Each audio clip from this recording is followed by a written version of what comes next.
Pointing. I'm the CEO of the API, and with me is Kendall Klingerman. I'm based in Tasmania.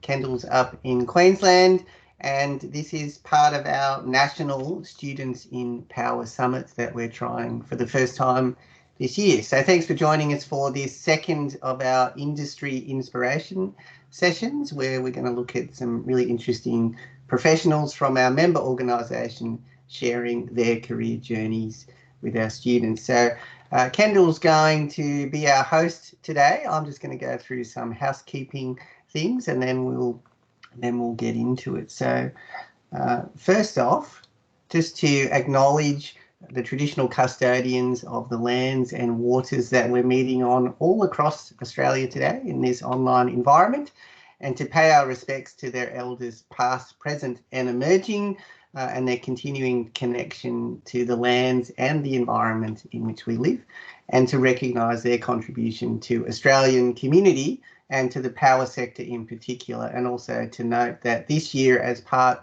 of the summit, the Australian Power Institute is working with the Career Trackers Indigenous Internship Program. And so we have some of the Indigenous interns who've been at API member organisations also participating in the summit. So we welcome them in particular, and we're really happy to be sharing our stories together. So thank you. At a practical level, we are recording this session, so we'll be sharing that information after, and also using it ourselves to make sure we learn from what we get out of today. So in terms of practical matters, while we've got our three speakers on, I'd ask people to just have your cameras off, because the way that Teams works is it will have all of the cameras showing without any particular focus on the speaker. So we'll just have our three panelists with their cameras on. But when we move to the Q&A session, it'd be great to have everyone's cameras on and we can see who is in our community and joining us today, and have your microphone on mute, please. So this is a session as part of our multiple days of activities. So this is Industry Inspiration Session B on the afternoon of the 17th. But just to highlight, we've got a couple of other sessions coming up tomorrow in particular, which is our diversity session, where we're digging into how do we support a more diverse and inclusive power sector workforce in the context of student placements. And in the afternoon, we're sharing who the winner is of our prize competition for the student presentations. So they're the orange section, so you can go and look at all the recorded student presentations online if you haven't already, and also the recordings of the other sessions in this summit. If you haven't voted already, encourage you to do so, because it's a great way of giving the students feedback on, I suppose, who you think's deserving of being the People's Choice Award winner, but there's also a chance to write some comments in your voting process that will pass on to the students as well. To find the recorded sessions, including where this session will be later today, you can go to the main summit website and you'll see there's student presentations and replays. And if you'd like to vote or encourage other people to vote, the link to the online voting tool is in that second circle, which is student competition and voting information. So voting closes, I think, this afternoon or this evening, but get in there and vote while you still can. But a big part of the summit is about sharing our insights. We've been talking with students. We've had the videos from the students on their placements, but this session and our other industry session is about the insights from the professionals in the API member community. So I'll pass over to Kendall, who will share across who our speakers are, but I just wanted to touch on, actually, no, that will be, yeah. So over to you, Kendall, and yeah, thank you everyone for coming. Thanks, David. Yeah. For those of you who don't know, my name is Kendall Klingerman, and I'm the operations manager with the Australian Power Institute. And I'm coming to you from the sunny coast, which is the Gubby Gubby lands. So really pleased to, in a post-COVID world, it's bittersweet that we don't have the face-to-face meetings, but really pleased to touch base nationally through Microsoft Teams and channels as such. So thanks so much for those of you who are joining in live. I know it's tough with your work schedules, and when things are recorded and on demand, it's tempting to watch them later, but appreciate you being here today. The engagement and participation from the attendees is what makes sessions like these so valuable. So thank you so much for being here today. And a special thanks to our industry professionals, our passionate industry professionals who have joined us today to share their experiences and their journeys and just provide a bit of candid advice to you as undergrads for your transition moving from undergrad to industry within the next 1 to 4 years. So without further ado, we've got Jessica Hugh with us from Osgrid. We've got Adrian Lloyd from Eureka, which is part of the Energy Queensland group. And then we've got Katherine McDonald, which is actually API bursary alumni, now working within SA Power Network. So fantastic to have you three on. I might invite you to turn on your cameras if you could. And we'll just jump into a few questions. We're not going to lecture to you, and there's no formal PowerPoints. We're just here to have a discussion, and then we'll open up to a Q&A thereafter and invite all of the attendees to turn their cameras on to have a discussion. So David, I might ask you to stop sharing your screen if you could. Perfect. Hello, everybody. Thanks for being here. Cool. All right, so the first question, it's more exciting to hear straight from you guys versus me rambling on. I might get you guys just to introduce yourself if you could, and just explain your role, your organization, and what impact you have and what your role is about. So Katherine, I might, as an API bursary alumni, ask you to the floor first, if you could share. Hi everyone, I'm Katherine and I'm from SA Power Networks. I've been working at SA Power Networks for years since graduating from the bursary program. In that time, I've spent a lot of time in strategy development, so working out how do we get to an 100% solar grid and beyond. And I've just moved into a new role in our operations team, working on the tools and techniques that we're using to basically run our grid once or twice a year on 100% solar. And we're expecting that proportion of time to increase more and more over the next decade. Great, thanks, Katherine. And Jess, can you share your story? Who are you and what do you do for Osgrid? Yeah, so I'm Jess Journey, everyone. It's lovely to meet you all.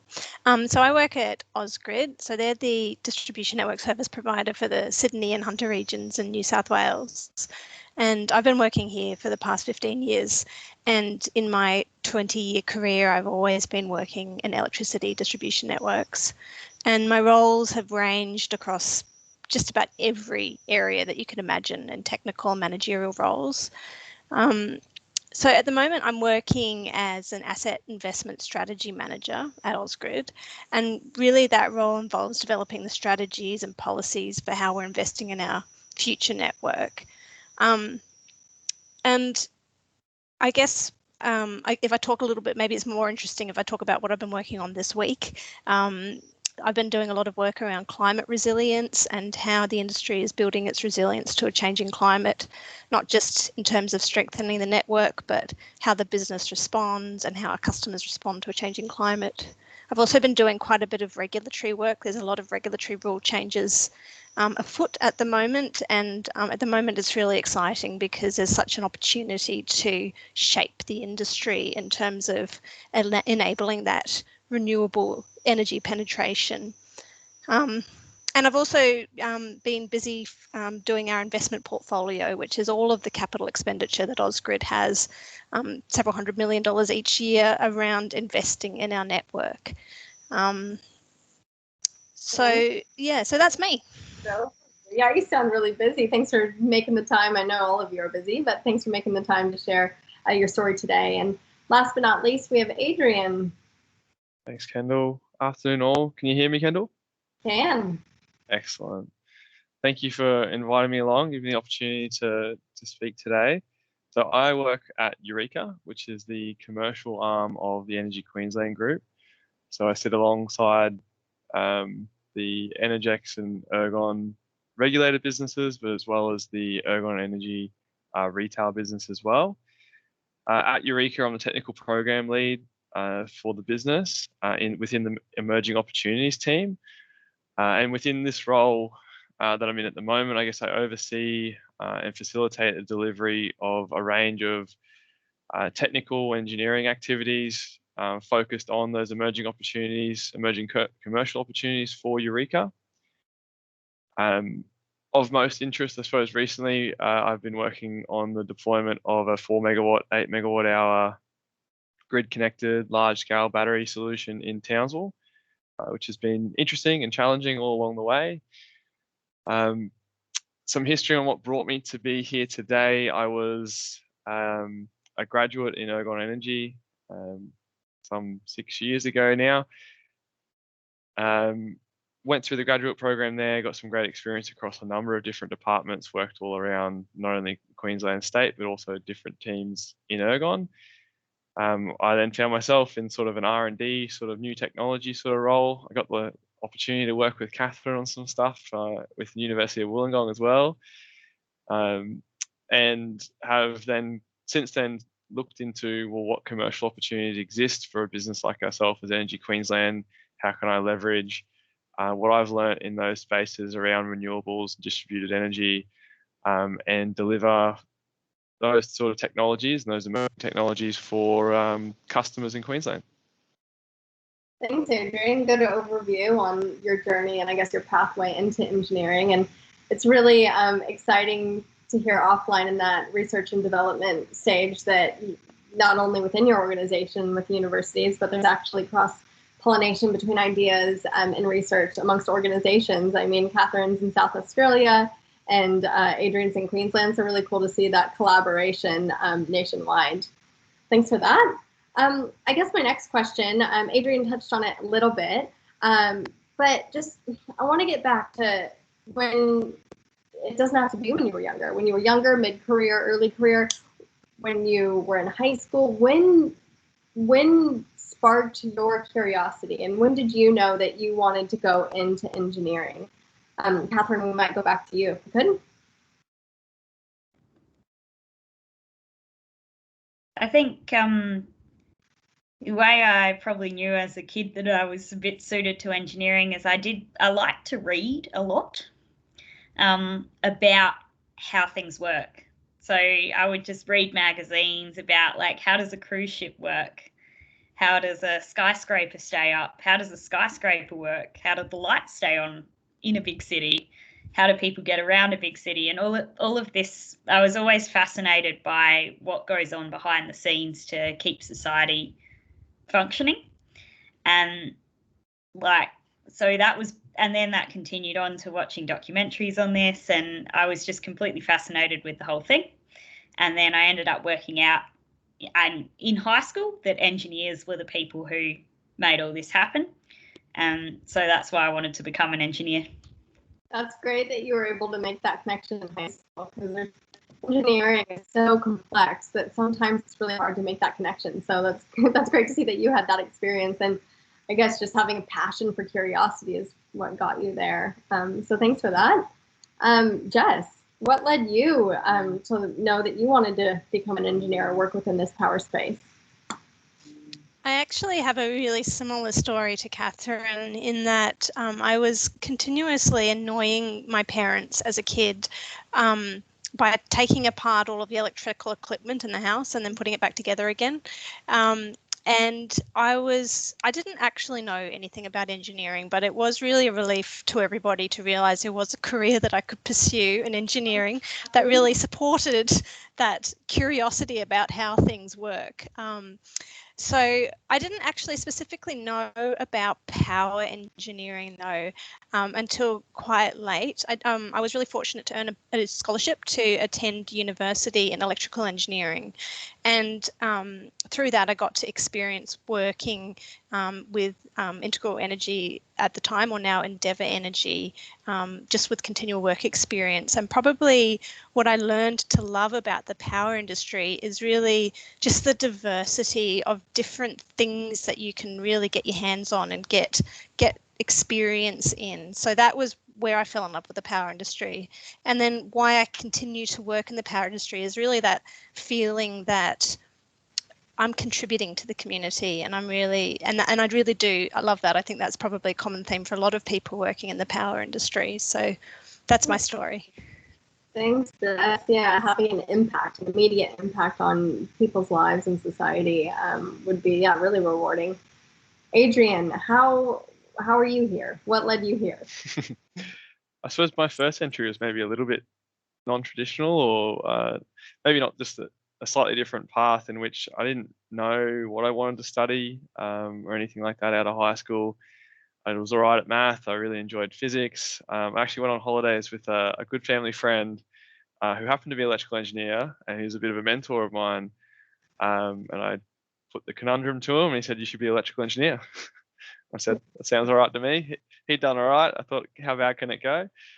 But it wasn't until I probably started studying at university, and then I got the very fortunate opportunity to work at an API summer school back in 2013, 2014, where my passion for the power industry itself really started. I got to see how much the industry was about to go through, or was going through, a transition period, how much change there was going to be, how technology was entering into the industry that was going to shake it up. It was the biggest shake up the industry had seen in decades. And I thought, here's a real opportunity to make an impact. Something I've been, other mentors have told me since then is, it's sometimes really hard to find yourself as an SME or a leader in a very well-established field. Using a power engineering example, protection, I'm okay at power system protection, but I know for certain I will never be an industry or world leader in that space, because there are much smarter people than me out there in that space. But if you can pick up something that's new, maybe emerging, that there is, the field of experts is only a handful, and you decide that that's it, where you want to go, then the opportunity to make a big impact in that and be a leader in that field is much greater. So I saw, I guess, that sort of opportunity and decided I wanted to pursue it and have an impact on the industry that we all work in today. Yeah, that's a great story. Thanks for sharing, Adrian. And I liked the part about, you knew what you were good at, you knew what you enjoyed, but you weren't quite sure where that was going to leave you career-wise. And I think what you did by talking to a family friend or a colleague, coworker, classmate, lecturer, sometimes we forget about those, face-to-face resources, and just asking people. And I know a lot of the people viewing today already know what they're passionate about. But even if you're not, you're undergoing these work placements, and you're finding out what you don't really love doing, and maybe you're interested in this sector over here, vice versa. I encourage you for those people to talk to your managers, your colleagues, people in this session, connect on LinkedIn to people.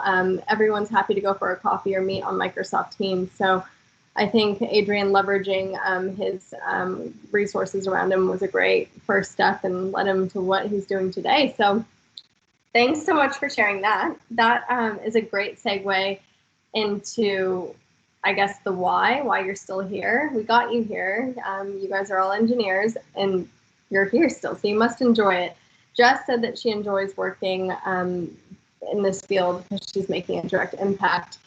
She touched on that a bit, but Katherine, do you have anything to add on that, or why should students be so excited about entering the workforce in this power industry? I think it's because you actually get to swing the lever on things that matter to people. Like, there's a lot of issues out in the world that you see people who talk on Facebook about it. Oh, I wish we could do something. But power industry, you really get to have the environmental impact. You get to have the social impact. You get to improve your community's resilience. you get to foster social justice, you get to support your communities when things go a bit pear-shaped. And so it really puts you in the position that where others would feel like there's nothing they can do, you're always in a position where you can do something. And that's something that was very noticeable last year, I guess, when we were faced with the bushfires and then the pandemic, that there was always something that you could do to help. Yeah, that you had to do to help. Yeah, and we appreciate all of the I guess workforce behind that, working on those problems, and I especially appreciate them. I mean, just today there was my suburb and 3 suburbs around me that are experiencing a power outage 12 minutes before I was hosting the first session of our Power Summit, which is pretty ironic. So that just goes to show that you guys are so essential to our working and everyday lives. I had to run over to a neighbor's house to use their power for my laptop. So we appreciate the work you do. Adrian, do you have anything to add to Katherine and Jess's remarks? Just to that, there's a reason that energy policy leads news bulletins and political discussions on a regular basis. It impacts everyone and has big impacts on lives in Australia. So being able to work in industry and affect an industry that does flow through to everyone in the country and across the world is satisfying. Yeah. I find that satisfying myself. And right now, with the technology disruptions that are entering our industry, there are so many unknowns on a daily basis, whether it's through regulatory changes or through new technology coming into the market, whatever it is, there's always asking a question, well, how are we going to leverage this for the benefit of Queensland, Australian energy users? How are we going to use this to benefit our business, our company, all those sorts of things? And right now, no one has all the answers, and there's an opportunity now to come in and come up with some of those answers. Yeah, and work together internally, and as I've seen with you and Katherine, alongside other organizations for the same common goal, which is really unique to the power industry that I've witnessed as well, working part of that team across the country. So thanks so much for covering those questions. I just want to ask a more organic question about, think back to when you're studying university, and we've got our 87 bursary holders completing their degrees within the next 1 to 4 years, entering the workforce with all the innovations that have happened, both technical and I guess commercial post-COVID. What kind of skills and capabilities do you see as being most valuable for students making that transition into the workforce? So what kind of, whether it's a micro-credential or a soft skills quality, any advice on anything there?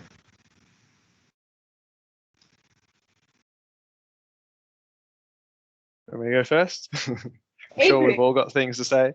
Look, I'll start off, and I'm sure Katherine and Jessica will have similar sentiment, but the main thing that I like to tell university students that I engage with is that coming in with the capacity to learn and an appetite to learn is probably the most important thing that I want to see from students entering the industry, because the old adage of you learn 10% of what you only use 10% of what you had at university, and you learn 90% once you get here isn't far wrong.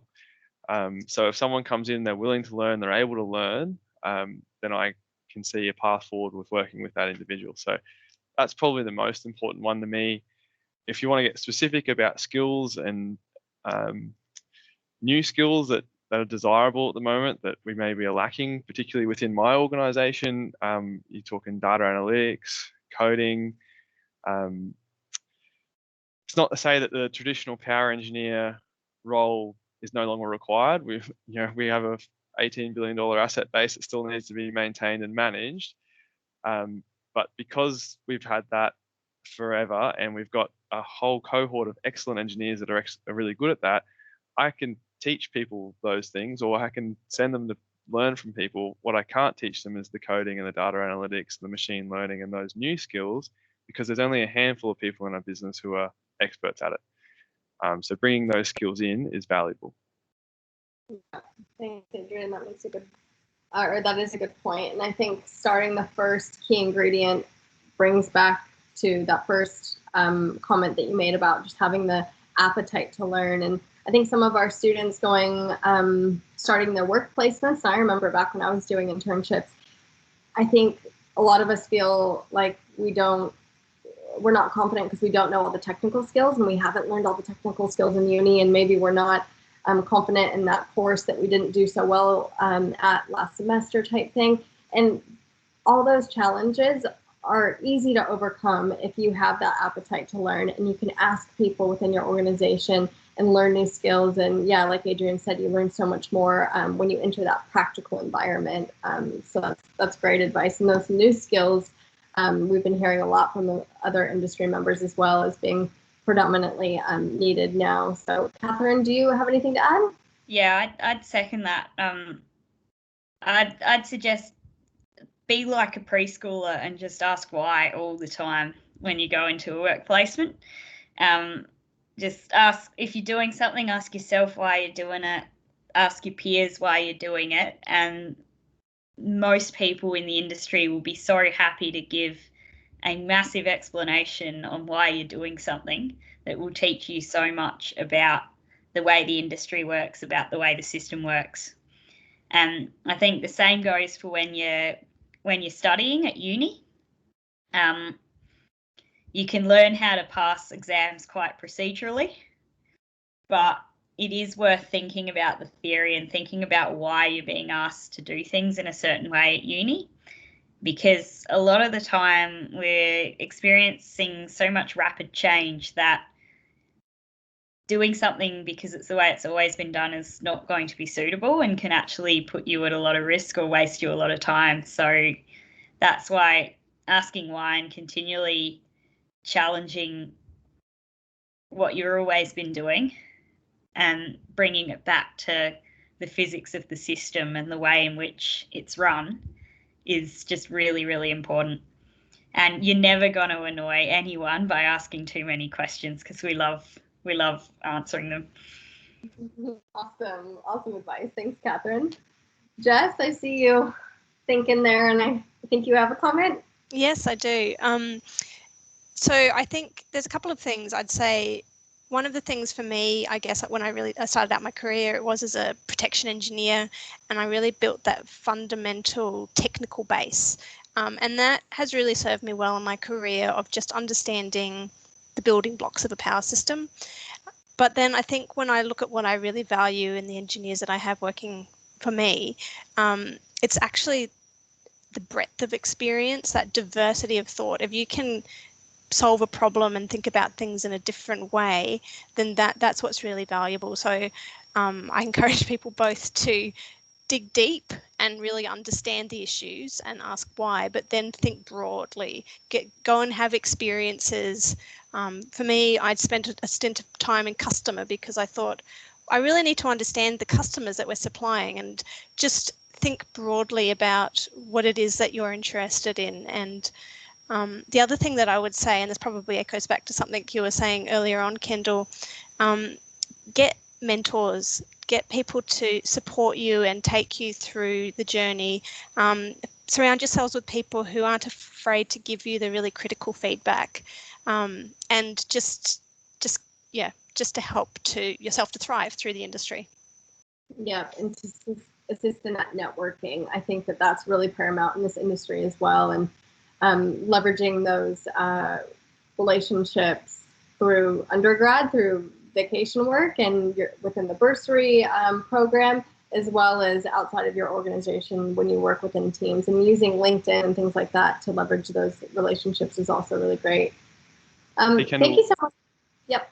I just want to add on to that as well, because it's something that sort of occasionally gets brushed over, the soft skills, which you mentioned, and I neglected to do so. The soft skills are still really important too. So communication being a really important one, being able to communicate a complex idea in a simple and straightforward manner will get you a lot further than even understanding the complex idea better, if that makes sense. If you can communicate the idea, that's as valuable, if not more valuable, than actually coming up with the idea to start with. And then also just the attitude that you go about interacting with your team and being part of the team and working towards a common goal as well. Two really key things I think that you look for when you're hiring staff, etc. Yeah, absolutely. Both really important personal quality traits in general, both professionally and outside of work as well. And we heard that a lot in yesterday's session, and we're hoping to create more opportunities to allow bursary holders to practice those soft skills and I guess build on those soft skills too. We're seeing it's a little bit harder. Some of our students, just so the three of you know, are doing back work, and some of them are all online, 100% online now, where they might not get that office experience. And so just looking at new ways on how to create more opportunity to meet and encourage meetings online and things like that. So appreciate that tidbit, Adrian. And I think, David, if okay with you, I might just open it to the floor now. Are there any other comments from our speakers before I allow everybody to, or invite everybody to turn on their cameras and have kind of a discussion? Happy to start that. Feel free, if you're not camera shy, let's practice our soft skills and get in front of the camera here, guys. And I might just, David might have a question, but if there are any other questions, just feel free to turn on your mic, introduce yourself, and have a stab. Hello, everyone. Now we've got Jackie, we've got Jim. I suppose you guys got any questions for our speakers, or anyone else? Yeah, sure. I guess I have a question. So hi, I'm Jackie. I'm currently a second year studying renewable energy at UNSW, and it's lovely to have been able to listen to all of your experiences today. Like Jess said, the energy industry is undergoing some pretty rapid changes right now. What do you think is the best way for a student currently in undergrad or looking to enter the industry to try and keep on top of all those changes and see what skills might be useful in the future? Good question. I'll jump in. I think the first one is industry experience. So your placements, working within the industry as much as you can, being connected to the industry as much as you can, will give you a sense of that. Outside of that, keeping a top or across as much as you can on publications. I wouldn't always recommend it, but Renew Economy and those sort of websites will give you a sense of where things are sort of heading and what's going on, but do take it with a grain of salt at times. Just check your sources. So yeah, it's probably a starting point, I reckon. I don't know if Jess and Katherine have any other ideas. I think professional societies can be quite useful. So look and see if there's a power engineering society at your university, Electric Energy Society of Australia. Do a lot of great webinars that are great, where you can actually interact with people who are doing some really exciting things all around Australia. And hopefully in some states at least, we can get back to some face-to-face seminars with Electric Energy Society of Australia, although most of them are quite online at the moment, but it's still a great opportunity to not only keep on top of the things that are happening around the industry, but also to be able to see and meet some of the people who are involved in it as well. It's a great suggestion. And Katherine, the ESA membership for students is free, correct me if I'm wrong? Yeah, so you can just sign up to their mailing list, and they send you out invites to the webinars. You can delete the ones you're not interested in and attend the ones that you are. And they also have a library on their website too. When you're bored and you've had enough of Netflix and Facebook, you should have a scroll up there.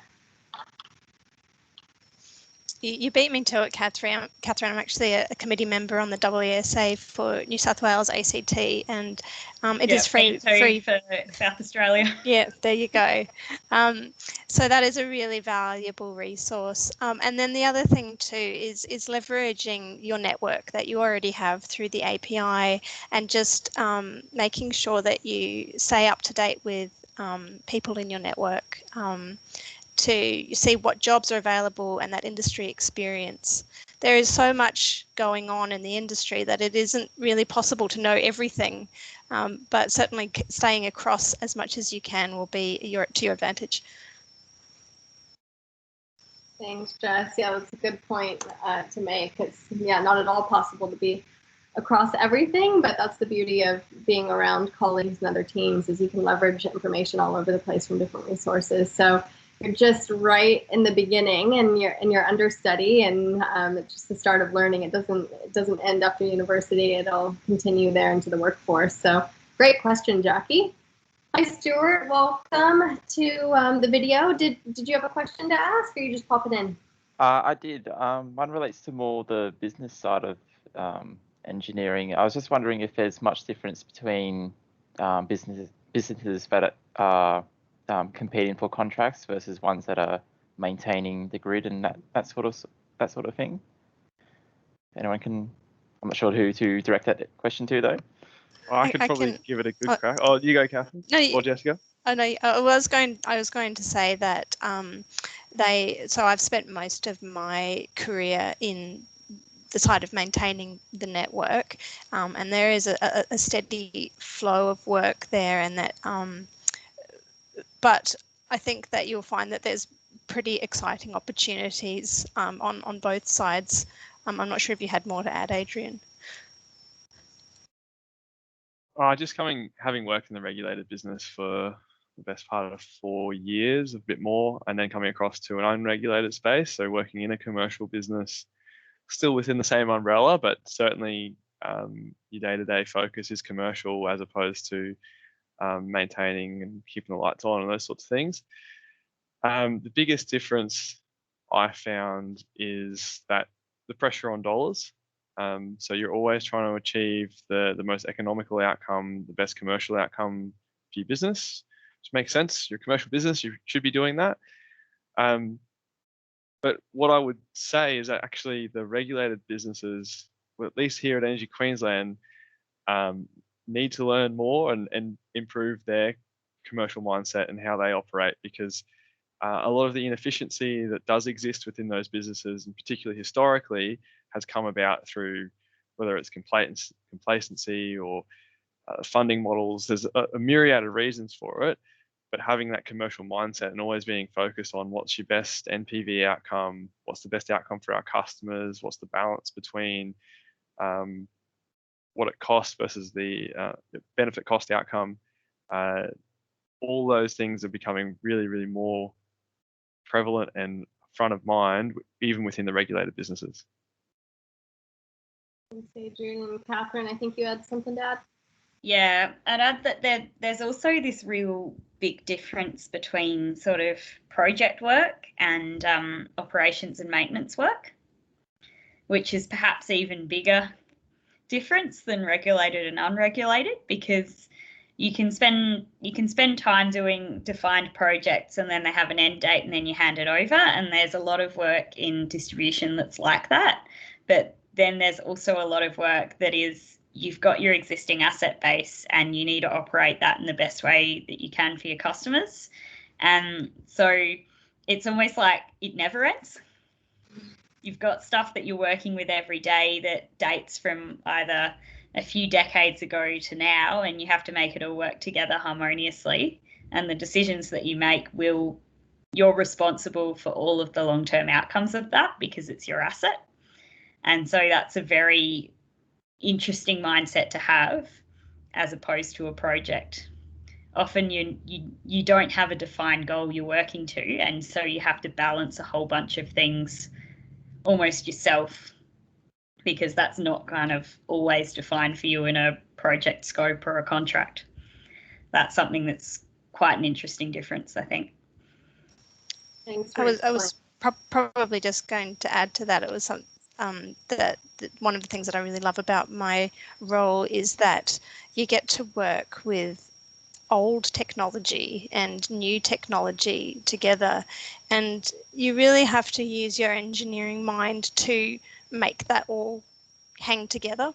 So that's part of what I really like about my role in the distribution business, is that there's always really interesting, complex challenges to solve.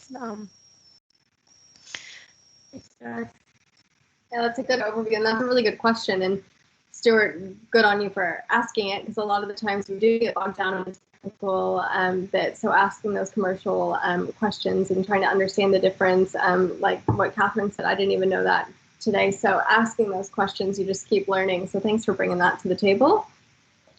Thanks for the good answers. With any other questions? Jim, did you have any questions, or has it all been pretty much covered? I was going to jump in there actually. So yeah, my name's Jim. So thanks for sharing everything you have already. I definitely resonate with the tinkering and documentaries and talking to the family friends. That's it's good to hear that. It really makes you feel like you're in the right space. So Adrian touched on wanting to make an impact earlier on. So I was used to working in a very small team of about 4 people, where it was difficult not to make an impact. And now I'm at EQL, where there's so many people. I just wanted to know if we could talk about, in a big business, how can we try and make that impact?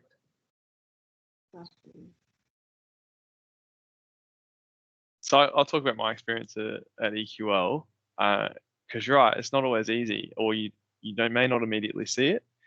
So often it's a ripple effect that you make a decision at a graduate level, and you discover something, you push for something that gets carried up, and eventually it maybe ends up in a standard that then gets rolled through. So you may not see that impact immediately, and sometimes it's hard to draw the connections and see the connections that go through and see an actual change in the network. And when you do see it, you really hold on to it, because you don't see it very often.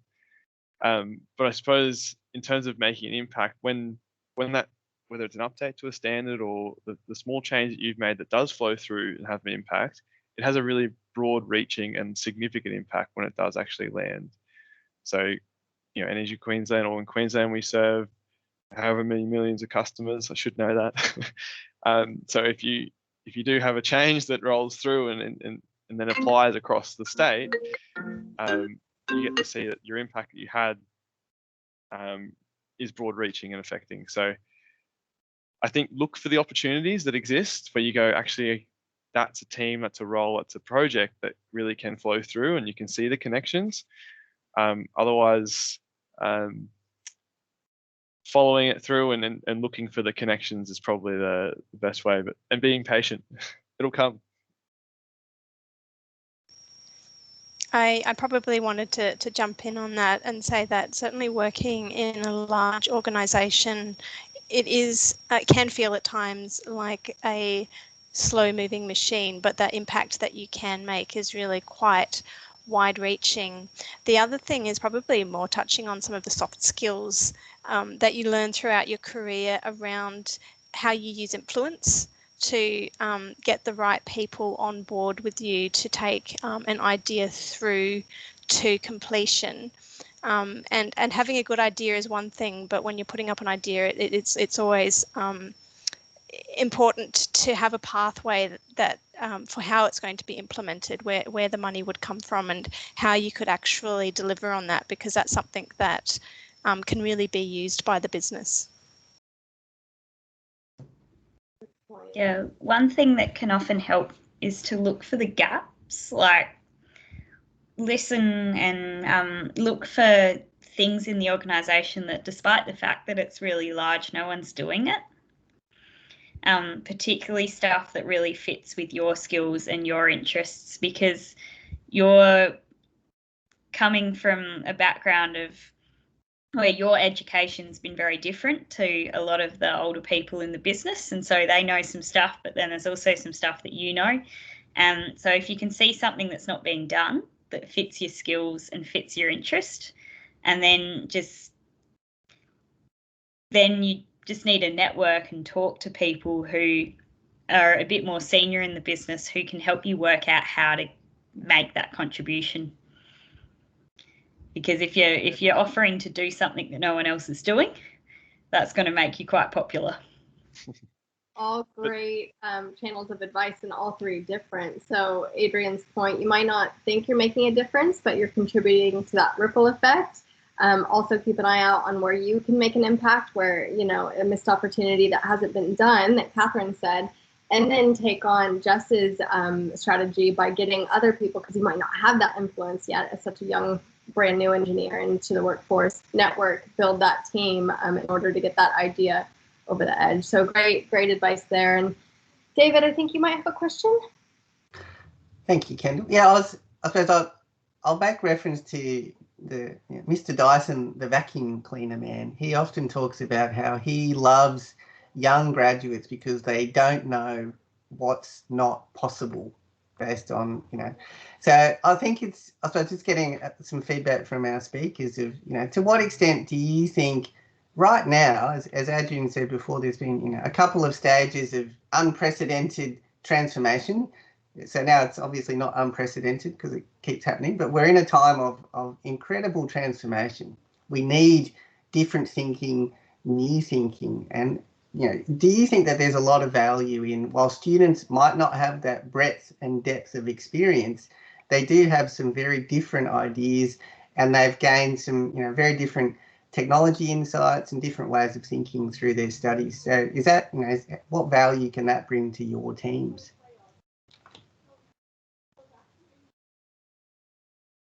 Any thoughts?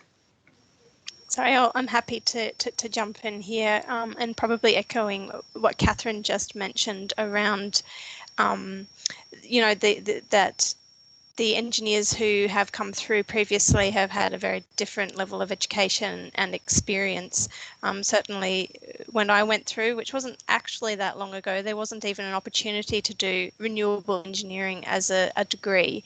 And there is so much that's not known. So the value that the new graduates actually bring into the industry is being brought up through the university degree with that new technology. Yeah. I think the being sort of natives of the current environment is really useful.